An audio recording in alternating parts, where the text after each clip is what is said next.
In other news, the failure of Virginia's regulatory boards to discipline doctors may be hazardous to your health. Randy Davis has more on a new report by the state's watchdog agency. First item on the agenda is a final report and review of Virginia's health regulatory boards. The boards are charged with making sure everyone from dentists to veterinarians are competent to practice their health care profession. They write rules to govern the practice and discipline doctors who act unprofessionally or fail to meet accepted standards of care. The staff of the Joint Legislative Audit and Review Commission, or JLARC, says it can take up to 5 years to resolve complaints about doctors, and they continue seeing patients while being investigated. Case in point, in 1994, the Department of Health Professions received a complaint against a doctor for whom the Board of Medicine found standard of care violations and sexual misconduct. They suspended his license, but only after a 3.5-year investigation. The excuse is not enough people to get the work done on time. Staff limitations over the last few years have certainly been one contributing factor to some of their problems with processing cases. However, there are some other factors in play as well. Limited board availability, or just not processing them efficiently and quickly as they should be for whatever reasons. But that certainly staffing is part of it. Still, state legislators were appalled by the staff's findings. I've been on JLARC since its inception in 1974, and this is one of the more devastating reports emanating out of this organization.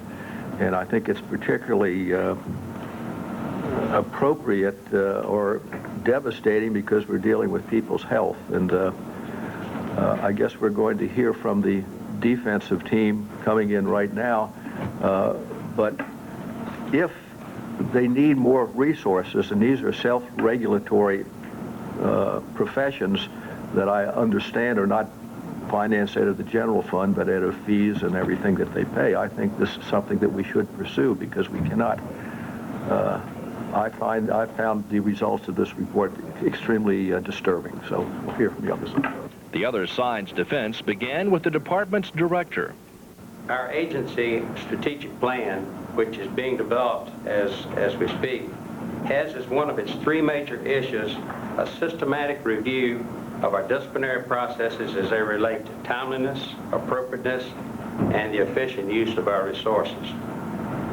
This has already begun and should address many concerns identified in the investigation and inspection process of the agency.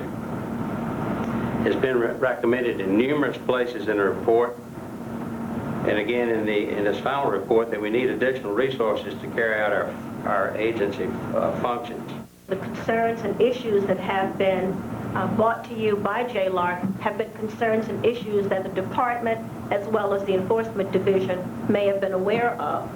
The report of JLARC gives us much added, although painful, credibility to some of our concerns. Under heaviest fire was the Board of Medicine, composed mainly of doctors who rarely choose to punish their colleagues. I must say that the board has struggled with this, but they have elected to take it case by case, complaint, infraction, and therefore the penalties imposed. The board, as you have heard, has an opportunity in statute, to exonerate a physician, to place the license on probation, with or without terms and conditions, to issue a reprimand, to suspend the license, or to revoke the license. Any sanction of the license has a number of repercussions. While a blistering expose may seem anything but helpful at first, the health boards now have the ammunition they need to raise their license fees and get more staff. I'm Randy Davis for Virginia Capitol News Report. In other news, the Gilmore administration has been concerned recently about what goes in our landfills. As Randy Davis reports, the governor is making sure his floor coverings don't add to that problem. It's a case of out with the old and in with the new. The governor and his family have long since moved out of the executive mansion to make way for some much-needed restoration. Now it's time to cut up the carpet and cart it away. Oh, if only these textiles could talk. What a tantalizing tale they would weave. There's no telling how many famous feet have trodden over these well-worn yards of yarn. Governors and their families, presidents, prime ministers, and potentates have all slid their shoes across these surfaces. But alas, their nooks and crannies now hold much more than memories. It's pretty bad shape because they have been ripping the walls out and everything in here too, and they apparently didn't take the carpet up before they did that, so it's got a lot of dust and dirt on it. It's pretty gross. Scott Robertson and his crew took on the task of gathering up the old carpet, but it's not going to be dumped at the dump. That would not be environmentally correct because there's more than enough carpet covering our landfills already. It takes up space. Approximately 2% of all landfill material is carpet, and it's bulky, and there's not much else to do with it other than landfill it until we can. The we is Allied Signal, which has agreed to recycle these rugs and replace them with new recycled carpet at no cost to the taxpayer. Now that's the kind of governmental cover-up we can all condone. Allied Signal is very proud to be carpet recyclers as in partnership with DSM. We have a facility that will be opening in December in Augusta, Georgia. But the wonderful thing is that we're able to take the carpet from the governor's mansion here and recycle that carpet. We will be replacing the carpet in the governor's mansion, but the carpet that is taken from here can be recycled into wonderful other environmentally friendly products. They may go into automobiles, may go into carpets, and the old carpets will take many hundreds of thousands of pounds of carpet from the landfills and put them back into virgin nylon usages across the country. First, they had to be sure the carpet was the right kind for recycling. Using their own $5,000 contraption, the Carpid, Allied Signal could identify this material as N6 nylon. That's a good thing because that's the only kind they can recycle. But are they absolutely sure these royal rugs need replacing? I would say it's most definitely in need of recycling. However, it doesn't matter to us really what it looks like. We are able to take it warts and all and make it into wonderful new carpet fibers. And then when you visit the Gilmores, please wipe your feet before you walk in. I'm Randy Davis for Virginia Capitol News Report. Their professors have performed a vital mission in educating those young adults. As Randy Davis tells us, some instructors, though, still have a lot to learn. Virginia's K through 12 students are being challenged more than ever to prove they've learned their 3 R's before graduation. The new standards of learning are seeing to that. Likewise, those responsible for higher education in Virginia are being challenged to refine the ways they measure success in the college classroom. As we go through this process of reconceiving, here in Virginia, what concerns me most of all is that we remain centered. It's always important in times like this not to lose the crucial focus. It's so easy to become a PR shop if you happen to be a system-wide coordinating agency, or in other states, a system-wide governing board, or at any event, at a policy-making level of involvement in an enterprise as significant as higher education. And to resist that temptation to pursue public relations in place of a substantive contribution to the mission of the work that we've undertaken is, in my view, our greatest challenge. The State Council of Higher Education this week hosted a workshop on student learning for vice presidents of academic and student affairs from the state's public and private colleges and universities. Director William Allen called their mission essential to human development. And we stand at a very important nexus in the contemporary era. The United States has been largely successful in a most daring enterprise, and that is affecting to educate vast numbers at levels higher than pre-collegiate education. And the sheer audacity of that enterprise ought in itself to humble us. Nowhere else in the world is it yet attempted to the same degree. It is, of course, true in Britain today, they are now crossing those thresholds, and they are expanding the reach of higher education and taking in greater numbers, in some measure, having learned from this post-World War II American experience. But it remains true that it is only in the United States that audacious undertaking has been carried so far and promises now to be carried farther still. Lest their heads swell at the thought of this responsibility, the Council's Deputy Director for Policy said a fair amount of ignorance exists about what is really going on campus. For example, there's a fair amount of literature that says if you don't spend any time on the task of studying, odds are there's not going to be a whole lot of learning coming out, or earning, either one of those maybe, but learning coming out the other end.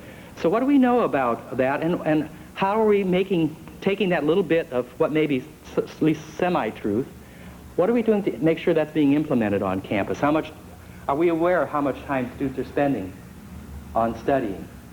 What are we doing to signal them? And I know what faculty members do, and I've been guilty of doing this. You go into class and you say, you'll spend 3 hours outside of class for every hour inside of class, or 3 hours outside of class studying for each hour inside of class.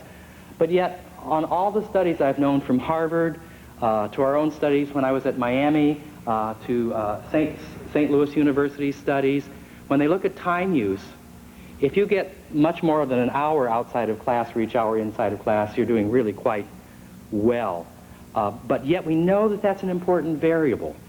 So, and I don't think the answer there is, let's fill it with busy work, let's get it up to 3 hours. 3 hours really isn't the point. It's the kind of challenge in the learning, not the kind of busy work, certainly. Dr. Schilling said student learning occurs both inside and outside the formal classroom environment. Institutions need to work to align their academic and student affairs programs to maximize the impact they're having on their students. I'm Randy Davis for Virginia Capitol News Report. The Cruise for Calcium came to downtown Richmond last week, complete with milk, music, and magic. Randy Davis has more. Holy cow! It might not make much difference to Molly Moo here, but this bovine's the real deal. And when you grab hold of her sensitive spigots with cold hands, she's going to let you know how she feels about it. Now, we all know that milk does a body good, but did you know that there's a calcium crisis in our country? About 75% of Americans don't get enough calcium, putting them at risk for osteoporosis. So we're out here with a variety of events today, making people aware. June is Dairy Month, and this traveling troupe brought in live cows and calves, gave away free milk, cheese, and ice cream, and even offered a milk magic show. A celebrity milking contest revealed a variety of techniques, some more successful than others. This photographer was determined to get an udder angle on the story. Local TV weathercaster Chesley McNeil seemed to have the best handle on the situation.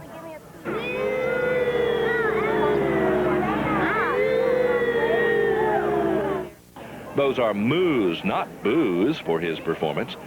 People put on milk mustaches for a chance at an upcoming cover of People magazine. The local constabulary took a well-deserved break with some ice cream sandwiches, but it just wouldn't do for one of Richmond's finest to be seen with a messy mouth, even if it meant losing a chance at fame and fortune. And a Creole is a storyteller. A storyteller spun yarns for the younger set. An old-fashioned artisan proved that churned butter is better. And before long, the celebration of calcium was complete. Odds are this old girl's contributions to our health and well-being will never be taken for granted again. And that's no bull. Holy cow! I'm Randy Davis for Virginia Capitol News Report.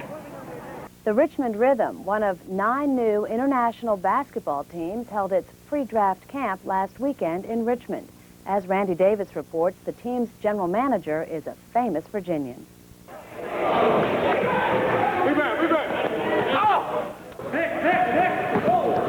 The camp served as an open showcase where potential players could display their talent to the coach and management staff of the new franchise. Right there. Among those watching the hopefuls hoop it up was the team's executive vice president and general manager, Ralph Sampson, who's been waiting for this day for a long time. once you get to the court and the sweat and the smell of the ball and the smell of the guys sweating around, you finally get to basketball, where you work very hard for a number of months, and even the owner of the league dreamed for 4 or 5 years putting this thing together. It's now becoming reality. So it's fun. It's exciting. It's what we envision it to be at this point, and going forward. It's like a lot of talent out there. Do you like what you see? Yeah, I mean, when you do something like this, you're going to find some diamonds in the rough. You're going to find some talent here and there. And what you got to do is really give them a fair evaluation. Guys coming from all over trying to play and continue their career in basketball. So you want to be fair. You want to give them a good evaluation. Spend some time with the guys, get to know them, see where their head is, and see what kind of person they are, but also what kind of basketball player they are. Some aspiring young basketball players out there watching this, would you say that they have a chance to be on your team someday? Yeah, it depends on if they qualify and they want to work hard to be better players and people. We're looking, for a combination of guys that have a good attitude, that want to achieve something other than where they're at right now. Want to do something good for the community, want to be a part of the Richmond community, and support, the youth in the community and the people in the community, and be role models. So that's really what it's about. And we're trying to play a high-level caliber of basketball where people can enjoy it and watch and have fun to play, but also we want to be respected as role models and people in the community also. It would be a lot of fun to be on the team, but as you say, it's also a lot of hard work. Oh, it's no doubt a lot of hard work. A lot of long days, long hours, a lot of hard work. A lot of things go on around the thing other than what's happening on the court, and people need to realize that you just can't come out here and participate. And guys come out here, there's a couple guys out here probably that come out, and I'm playing on the playground every day. Okay, well, you come out here and you play this intensity level with guys that's either better or same level you are, then, as the last game or the first half goes down, the guys huffing and puffing and really suck and win a little bit, so they're really not ready to play. So, and then you got guys that play all the time and run and stay in shape that you can understand and see what their game's about. No stranger to the court, the 7'4" Sampson came from Harrisonburg High School to help UVA to the Final Four. He played for the Houston Rockets, Golden State Warriors, and Washington Bullets before hanging up his sneakers in 1992. His courtside attention is now spent on building a new team. Right now we're in the building stages, finding guys that can play and this and another. And we're going to make some changes during the stream or whatever it may be. But we feel we can find enough talent to be very competitive in the first year to possibly win the whole championship. What are you looking for when you see these guys out here? Are you just looking for guys who can make the shots, or are you looking for more than that? Does it go deeper? Yeah, it goes deeper. You look, you look at the guys, not even if the shot goes in. You look at his form. Does he know how the right mechanics in his shot? Does he have the right footwork? Is his body in shape? Does he think the game? Does he understand how to play the game? You look for that type of player more or less than the shot going in. Is it hard to sit on the sidelines? You want to be in there yourself? Now, you get antsy sometimes. You want to start shooting and playing the game, but I'm enjoying what I'm doing, and I'm having a good time. There's some rough roads here and there, but that's all. And some of you start up new from scratch. It's always going to be that way. But you fight through those situations. You understand what it's all about, and I know what it's all about when it comes to game time. So that's the fun part for me.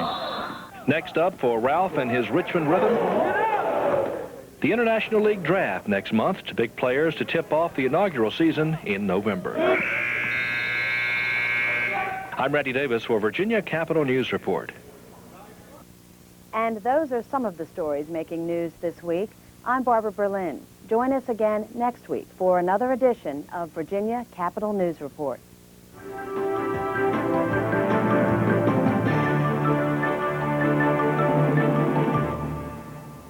Production funding for Virginia Capital News Report provided in part by Thompson Building Corporation, offering quality and affordability in new homes, inviting you to visit their models at Fawn Lake, Lees Hill, and Ruffins Pond in Fredericksburg.